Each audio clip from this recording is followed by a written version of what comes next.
Well, I think all of us have a vision. All of us want to do something good. And as professionals, if we get an opportunity, you're going to build a team and make it happen, come what may.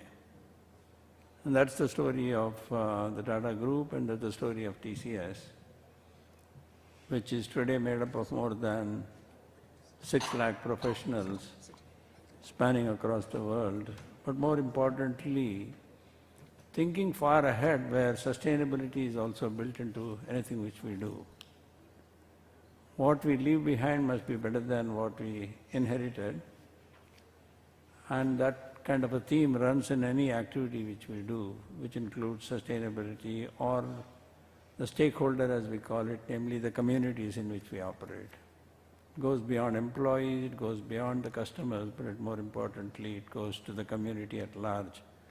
And any difference you can make to them is the most satisfying moment. And you've got to put the structures, you have to build technology, you have to encourage the people, you've got to have the platforms. And that revolution should not be missed, because that's the opportunity for our nation. And this conference which is being deliberated, and Sanjay, what he summarized, including the recommendations, are absolutely bang on, except that I would add 1 or 2 small things to say that the entrepreneurial energy and the way the startups are shaping up, the ecological sustainability and sustainability initiatives and the startups are taking a big root today. How does the state government encourage that? How does the city of Mumbai encourage, Pune encourage, or the rural areas, including the coastal cities or the coastal zones, operate? The traditional knowledge has to be molded into the future, and the kind of skills we need to build using technology has to be the future which we create.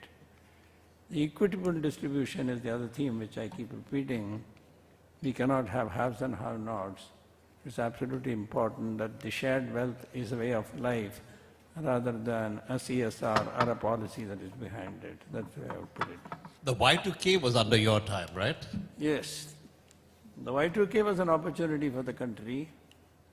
Again, thanks to Mr. Kohli, who is no more, we thought of it as a software factory with a supply chain where the millions or billions lines of code we could address in a scaled fashion. And we created a separate center in Chennai and imported one of the earliest 3090 water-cooled machines from IBM at that day. But those were the kind of foresight and the actions we took to make it happen. And that's what built the industry, that's what built the people at large. But more importantly, the visibility of this nation as a whole and the empowerment of youth, which is also playing out today in terms of how many unicorns are created or the kind of startup environment which is there.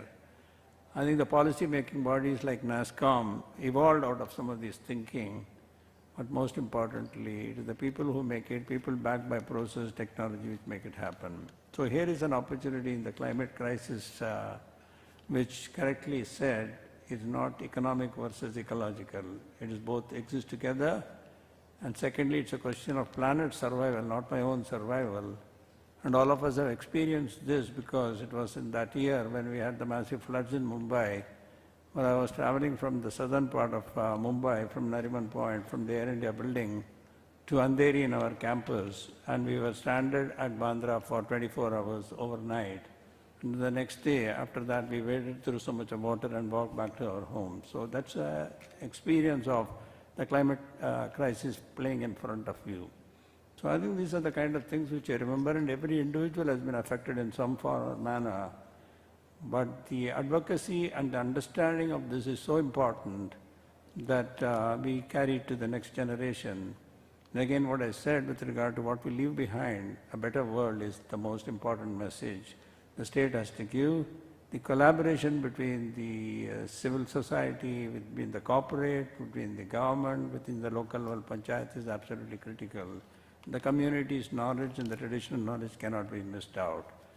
I think Maharashtra has taken a lead again, like you said, but I think calling for action is important, implementing on the ground, dashboards are important, measurement is important, And we as the coastal city, in partnership with the other sister cities or coastal cities, can be the knowledge capital in this area as well. And the vision of a 2050 where we want to do a carbon neutral for this state is an amazing vision which is 20 years ahead of what the country is talking about. We have an opportunity here, we have a young environmental minister here, and the Chief Minister is extremely supportive. An organization like yours are going to be, Mumbai First is going to take the lead in this. Corporates will always participate, Tata Group as a whole will definitely participate. But I think the emission by the corporates is a lot more than the governments all put together. So corporates are very sensitized on this, more importantly the Tata Group. And we will make it happen is the only mantra we need to practice instead of saying it cannot be done. Anything is possible. And when this country was thought of as only a land of snake charmers, the IT industry evolved out of that. So I think it's possible and we must make it happen. He makes it sound so simple. I remember the day he once told me that they've targeted a revenue of $1 billion, an annual revenue. And when they did it, and I congratulated them, no, now we have to do 1 billion every quarter. It's amazing.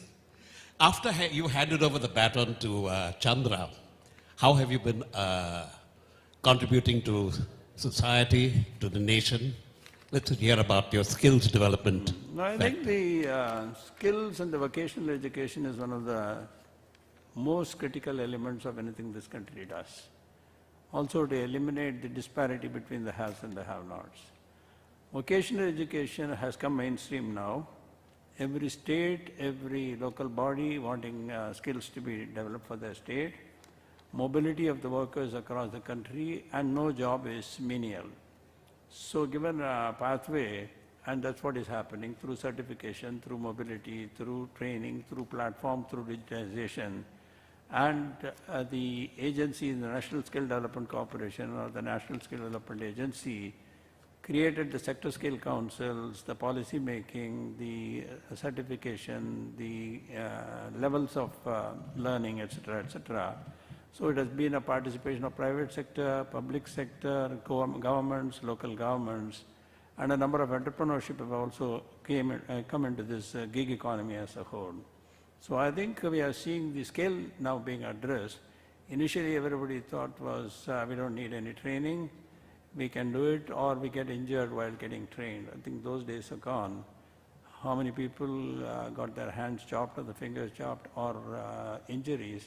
But today if you go to a factory in any part of the world, and I was in one of the electronic factories at Hosur last week, it's an amazing transformation of how 80% of the employees, 80% of the workers are women. These are the women from 8th grade, 10th grade or the 12th grade, and the kind of trajectory for their growth, for their families going into a different trajectory was very visible. I think a child or a girl earning more than 15,000 rupees and then food guaranteed, hospital stay guaranteed, she thinks of growth rather than getting child marriage as an example. The social transformation is what is happening through this vocational education and skills. And that's the opportunity which we thought must be done.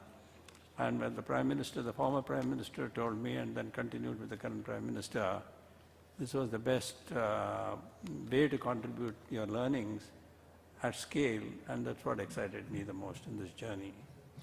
One last question before I hand over to you to do the valedictory address is that social causes, not many people would associate your rebuilding this massive infrastructure for children's hospital for crippled children. Would you like to tell us about that and the other things you're doing? I think when we looked at the Society for Rehabilitation of Crippled Children in the city, this was started in 1947 at the time of independence, where there were a lot of polio-affected children and polio was very prevalent. I think subsequently the polio was eradicated in our country, and we decided to use the same space for building a super specialty children's hospital. We also didn't want any single group to be owning it. It's a collective effort of the citizens, very similar to what we need to do in the climate crisis. And today is one of the finest hospitals in the world, and it has 200 exclusive beds with 7 intensive care units. And we do 6 disciplines starting from brain to heart to orthopedic to bone marrow transplants to kidney transplant, liver transplants. Children from newly born to 18 years are benefiting from this. And no child will be denied access because of lack of money, and we have found the funding patterns also. But the result, there is no denial of any kind at any stage. So it's for you to see and see how to create hundreds of institutions like this, because the country needs really that many institutions. Ram also chairs the Tata Institute of Social Sciences, TIS as we call it, and a whole lot of other organizations. But now, let's hear the valedictory address from Mr. S. Ramadorai. Thank you, Raja. Well, I think covered quite a bit in this dialogue with Raja. But I think what you people are trying to do, trying to articulate a real problem for the planet, and this taking a center stage after 2020, you are again doing it in 2022, is meaning a lot to me. And the way Sanjay summarized the last 2-day events, whether it was by way of recommendations or by way of the things that were deliberated, were absolutely bang on. I think the problem which I stated, saying that all of us have experienced something, I narrated the experience of when we traveled from here to the other part of the city, namely the northern part. It was exactly on the 26th of July that year, namely the year 2005. And I think we had a hell of a experience. If we had gone a minute earlier, or if we had delayed by a minute, we would have been in knee-deep water with the car. And for some reason, we were lucky to be on the ramp and then stayed there whole night, and then till the next day morning, then we waded through water through a human chain. These are stark realities which we all need to be conscious of. It can affect anybody in some form and manner. And the climate crisis is for real. It's a question of survival rather than whether it is just one of those events. And it's happening very quickly and very rapidly. I think the magnitude of the disasters are also increasing in a lot, and the humanity is getting affected, mobility of people is getting very visible, migration of people is becoming very visible. So the graver consequences are very important to be at the back of our mind. And the coastal cities like Mumbai are going to be most critically affected because of the rise of the sea levels, and what will happen with regard to 2030, 2040, 2050 if we don't do the things that are needed to be done. I think what the government of Maharashtra has done, including the organizing of this conference with the government of India or the EU, this is an enormous knowledge accumulation and information sharing, and this platform must be continuously done. And I would strongly encourage that, because it's not just a talking shop. You come with definite recommendations and positive outcomes in these conversations, and how to mitigate and how to overcome the key challenges, and how do you expedite our climate action efforts, especially in this city as well as in the whole state. Now, the government of Maharashtra's efforts, they are doing an enormous amount of things with regard to the climate action plan, namely to plan zero out carbon emissions by 2050, which puts it 2 decades ahead of India's national goal. And I really compliment what the state of Maharashtra is doing, and the Environment Minister and the Chief Minister for taking lead on this with the support of all of us. It can happen, and it will happen. I think it seems that Mumbai is going to be a city on a mission where aspirations are complemented by actions on the ground. I think, as I understood, we heard a passionate Minister for Environment and Climate Change, Shri Aditya Thackeray, yesterday speak about all the initiatives taken by the government. Last March, the Mumbai Climate Action Plan launched by the Honorable Chief Minister of Maharashtra, Shri Uddhavji, holds a lot of promise. So that is something which we also take away. I think now currently India ranks 7th on the Global Climate Risk Index 2021, a huge impediment to its goal of building a $5 trillion economy, because that will definitely be affected if we don't address it within the next few years. I think more than 75% of India's districts are hotspots for extreme events, and 80% of India's population residing in these districts are definitely vulnerable to extreme hydromet disasters. I mean, our long coastline, whether it's in the east or the west coast or down south, it's a major area of concern as it is prone to several natural calamities, from cyclones to coastal floods to coastal erosion. Even as of yesterday, we saw a cyclone that came into Andhra, then it went to Orissa, and it left its tail of destruction for sure.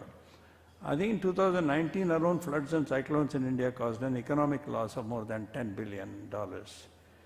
I think the academicians have deliberated yesterday and today by bringing in different subject matter experts. Well, the academics of the subject will keep evolving, but then we need to place greater emphasis on actions and see to it that solution get implemented effectively, and more importantly, to a time frame, and we must monitor, we must keep revisiting, must put the corrections, and that's how programs, projects are run if you want to meet the deadline. There's no time for missing out on anything, and the data has to drive whatever actions are, and the actions have to be resulting in what next, etc. I think as we develop adaptation and mitigation strategies, we will see Mumbai emerging as a global hub for climate action, especially within the coastal cities of the state as well. I think the climate awareness, economic clout, political leadership, cultural influence, and the spirit of its people, these are the ones which provide the right elements to create an ecosystem of a sort to address this critical issue. I think we talked about the implementation, and it has to be through areas of urban greening, sustainable waste management, the urban flooding, energy and resource management, sustainable mobility and air quality, which is part of the climate action plan itself, and we can attain a leadership role for sure. I think the maximum city Mumbai is synonymous with ingenuity and resilience. So whether we saw during the terror attack in 2005 and 2017 flash floods, we have seen we always stood up together as a community to rebuild the city after any adversity, and the kind of quickness with which we shape together to say that we will not accept any of this, and we will fight it out and we will eliminate it, and we are together in this journey. I think to stand up together as a community to rebuild the city after any adversity is what this is capable of demonstrating. We have shown in the past. That's what we need within this climate crisis addressal also. I mean, having lived here for more than 50 years, I've seen the city's spirit, involved people in the fight against climate change, and making it a mass movement will yield significant momentum. So advocacy was critical. Children have to know, schools have to know, ITIs have to know, politics have to know, people have to know, civil society has to know, government has to know, and the corporate has to know. And to complement the efforts of the government and the private sector, campaigns, courses, citizen-centric activities can be rolled out to make people aware about their climate-related roles and responsibilities. I think public participation is key in environmental decision-making. Innovative measures need to be adopted that promote the citizens a sense of climate ownership. I think some example of that is such place-based collective action is what we saw in Belgium, which is called the Bee Plan in Genk, Belgium. The showcasing of the documentary More Than Honey at an operational Open Environmental Council meeting turned out to be a brainstorming among 60 residents on how to improve conditions for the bees in the city. This is the kind of initiative they took, and this latter resulted in setting up a bee plan for the whole city. So a small group of 60 people, if they can make such a difference, we can also look at that and create those challenges to the community, and they want it absolutely at the end of the day for a positive cycle. I think, again, the importance of partnerships where no one agency or one government can solve the problem of climate change in silo. The past decade has witnessed a rise in climate institutions and collaborations globally. The cross-sectoral nature of the climate problem requires linkages of climate change with other issues such as urbanization, water management, agriculture, energy, disaster management, so on. But I see Maharashtra Council for Climate Change as a significant step that will give the right thrust to the objective of the developing and implementing a structured and a time-bound action plan. The importance of partnerships and alliances through which governments can work collaboratively. Collaboration is the name of the game, and seamlessly with any constituency, whether it's the private sector, international organization, academia, NGOs, etc., and civil societies. I think we have to draw on each other's knowledge, each of the partners' knowledge and expertise to combat this serious problem. However, the answer does not lie in creating more institutions. Again, we are good at creating institutions, but we should not be only the brick and mortar in creating institutions after institutions, but we can focus on building effective institutions that deliver results in a collaborative mode. Use the best of any institution, best of any people, any person, but then for common good, so long as the center is the common good, citizens at large, the environment at large, or the planet at large, it becomes very possible. Interdisciplinary collaboration for R&D to translational outcomes, this we saw during the COVID-19, the kind of vaccination, the speed at which it came to fruition. I think we have never seen a collaboration of that sort in such a short time. And that's the kind of thing we need to put together in the climate change itself, addressing problems at whatever level, but more importantly, a collective common good that must emerge. I think there are enough emulating models from global coastal cities who have been early adopters of climate action. I think Sanjay, again, as part of the deliberation, you spoke about Netherlands, you spoke about Singapore. Singapore did it 25 years ago, Netherlands did it 60 years or 80 years ago, because they are cities below the sea level and they had to do it and they're looking at it very, very seriously. Similarly, if Los Angeles is a sister city of Mumbai, how it's implementing a Green New Deal to build a stable city climate and improve the community resilience through initiatives such as solar-powered homes or green jobs and cooling the streets by increasing the green cover. So BMC is set to build a sister city square, as I understand, at BKC to strengthen its bond with 15 sister cities. Climate action can be an agenda item for sharing the collective knowledge. So again, bring in the expertise from anywhere, any part of the world, and create some of these visible signs of progress and visible signs of learning, so that everyone learns from it, everyone adapts it, everyone does his or her piece. We didn't see so much, and I heard a little bit that Sanjay was saying that the role of private sector and the startups. So I just wanted to take a few minutes on that. The private sector will have a key role to play in combating climate crisis.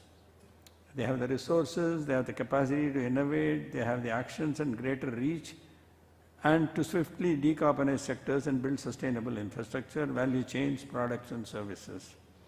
This is attributed to a large and growing influence that corporations hold over the social and economic well-being of the people and communities across the world. When a study was done in 2018 showed that 71 of the top 100 revenue generators globally were corporations, while only 29 were countries. So you can see the power of the corporates with regard to what they do. And in other words, corporations often operate on a level or higher economic footing than some of the largest governments in the world. This is a dynamic worthy of reflection and one that drives home the consequences and obligations associated with the decisions of the corporate leaders. Sustainability is an emerging megatrend. Companies that focus on developing sustainable business models will not only outperform their competitors, but also create long-term value through intangibles such as brand and culture. I think the Tata Group's commitment to the Tata Sustainability Policy, Tata Sustainability Group, has adopted a very, very creative climate change policy that binds all the Tata companies to integrate environmental, social and ethical principles into their businesses. And as part of the Tata Business Excellence model, we are evaluated on that, every company, when they submit an application. But they have a collective responsibility and they will share with any corporation, anybody who may want to learn from that. I think startups I wanted to touch upon to say that it will be extremely critical as they are nimble and can devise quick solutions to mitigate the climate crisis. Indian green startups are providing their own unique solutions to tackle the climate change. Also, a new wave of climate tech is emerging in India.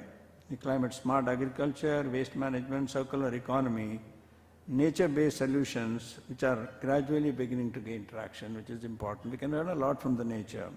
We must support and fund startups and encourage them to innovate through awards and recognition. One of the recommendations to the state government would be how do you create some of these innovation parks which are focused on startups in the climate space, and how do you fund them, how do you encourage them to do it, which addresses a very specific issue and a very focused manner set of issues. It can be in collaboration, again, plays a very critical role. I think we need more forums where startups, innovators, and private sector organizations can showcase. And some of the funding models also you touched upon with regard to a green bond and some of the different types of impact efforts, impact bonds can be created. I think the state government can look at opening a climate action experience center in Mumbai to share the climate learnings with a global audience as well as host conferences for coastal cities to deliberate on a common set of challenges. So how do you make this movement into a global movement, international movement? And the technology-driven solution, Industry 4.0, will become all-pervasive. We have to harness the technology because of the enormous value and the scale of possibilities, whether it's for waste management, energy efficiency, water conservation, or biodiversity protection. All these are necessary if we have to address the climate crisis. I mean, we have to have a very thoughtful approach with a range of actors, and we have to have the coordination measures between them. There are technological pathways, and their implementation will be very region-specific, depending primarily on the local resources, the development aspirations, and the socio-economic context. There is an NGO called 14 Trees, which operates between Pune and Nashik, where the entire dry, absolutely no good mountain space, they are transformed into absolute green cover and no transportation of water or anything. Just the rainwater harvesting and creating the ponds, and then bearing fruits, bearing trees, the green cover, the local. I think it's an absolute example of how something can be done out of nothing. And this is an IIT graduate, IIT Kanpur gold medalist who left his IIT Kanpur initiatives, the startups, etc., and is dedicating his time and effort for the last 10 or 15 years.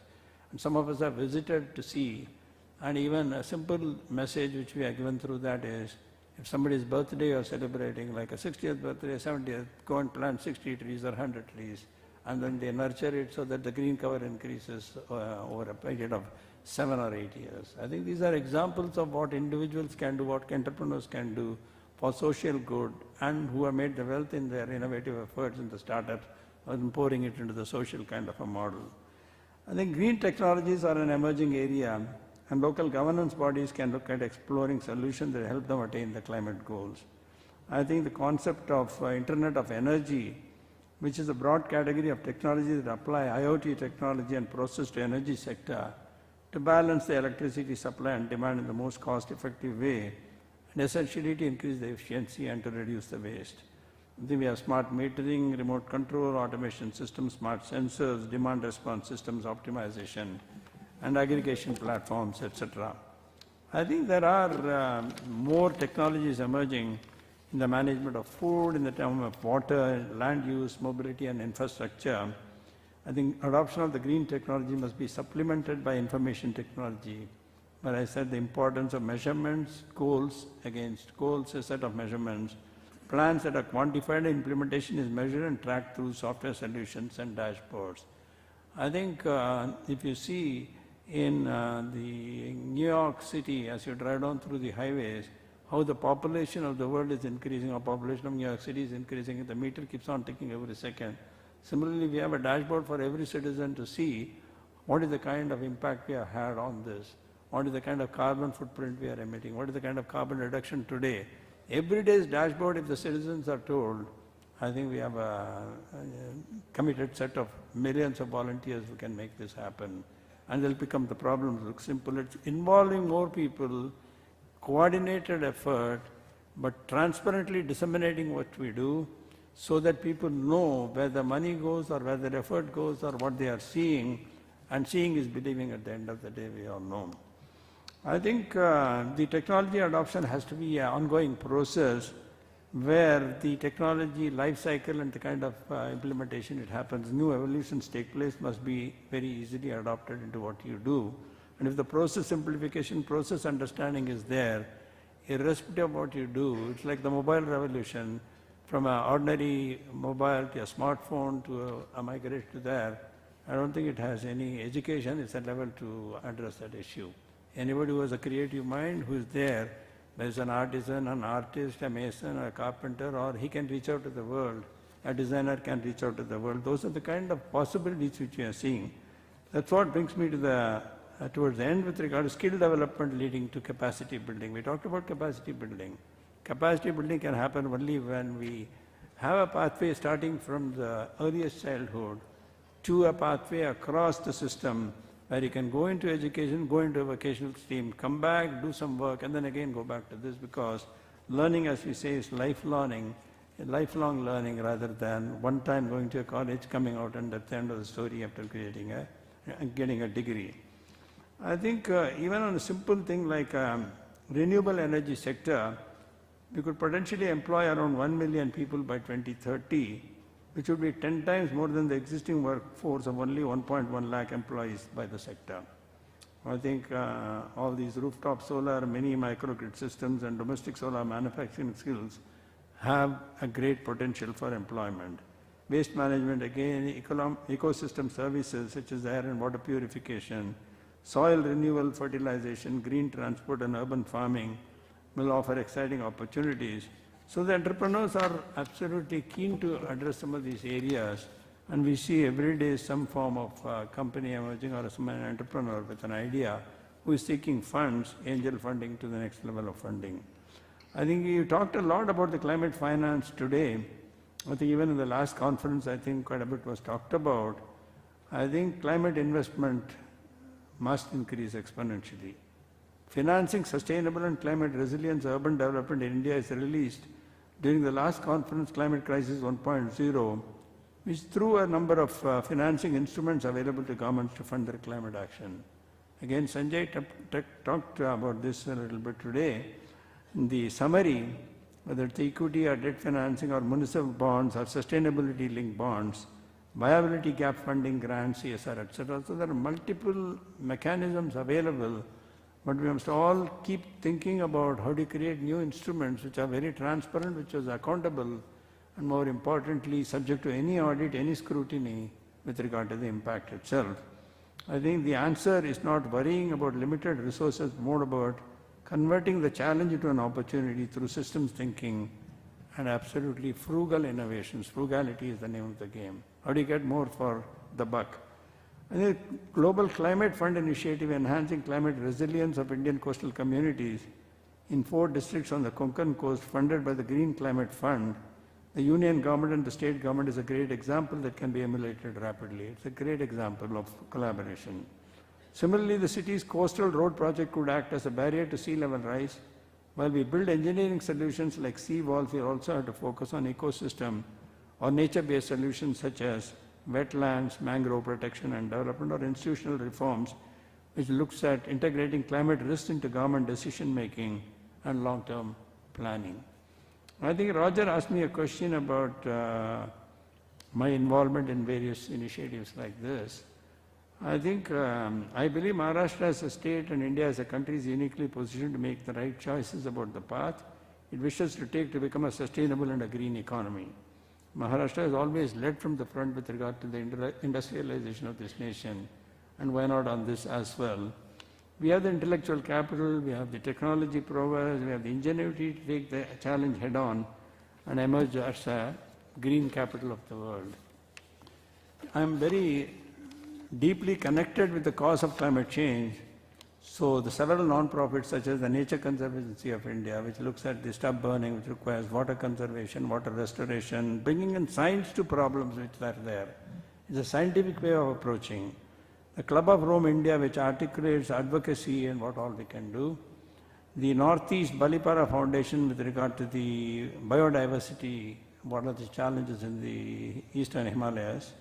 The Council of Energy, Environment and Water, or CEW, where they talked about, and the policy making and the kind of problems which they address is amazing, of which Jamshed Qadir is the chairman, I'm one of the board members there.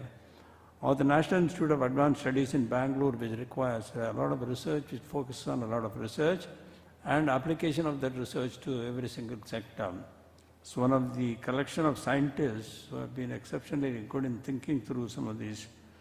The British Asian Trust, again, the impact bonds we create, whether for skills, whether it is for education, and how do you do risk-based funding, and the donors will have to shell out money only when there is an impact. So these are some new instruments which we have created. The scale is we address about almost a couple of millions of youth. So those are some things. And the policy research studies, again, the policy making body, which is a small think tank, but the kind of advocacy to the MPs, to the MLAs, to the standing committees, and how the policy making is done in this country, this has been an enormous amount of contribution. I think they all do a diverse set of work, ranging from policy research and advocacy, data-driven research on climate change and environment, sustainability to designing nature-based solutions. That's what excites me the most, and that's what I've been spending the last 11 or 12 years. But there's not a single day where you're not dealing with young people, young institutions. These are the new institutions for the future. They are giving the think tank for the new institutions for the future. And the government, the private sector, NGOs must make use of these very, very effectively. So in conclusion, the need of the hour is to build a framework that is developed on the principle that's not just limited to committing massive investment in climate action, but sets out to create a sustainable economy which is inclusive, equitable, and just. Innovation, entrepreneurship, and job creation will be central to this endeavor. We need to demonstrate an execution framework, leveraging our capabilities in technological innovation and capital market infrastructure. A successful implementation will lead to transformation across several sectors, and that development of these skills and technologies in the process would have far-reaching impact. This is likely to have a domino effect across the country, inspiring both state and non-state actors towards effective climate action. I think all of us now agree, at the end of this two-day deliberation, I'm sure, economy and ecology are convergent and not to be treated, and we need to be treated as just one entity. It's not one versus the other or one against the other. So while we focus on making India an economic powerhouse, we must also make concerted efforts to keep sustainability at the heart of it. If we have that which is center stage, it's not a side activity, we will get where we want to go. And every one of us have to see the bigger picture that it is the planet which needs to be saved, in the process the coastal city, in the process the citizen, in the process all of us. But an opportunity which time has come, and we cannot afford to miss it. And 2050 is the year when we can all look back, whether we are alive or not, to say that we did it and we made our difference to this planet. I would like to wish success to the government of Maharashtra, all its climate action efforts and initiatives, and all of you who have been an enormous support for this great initiative. Please keep it up, and Jai Hind, Jai Maharashtra. Thank you so much.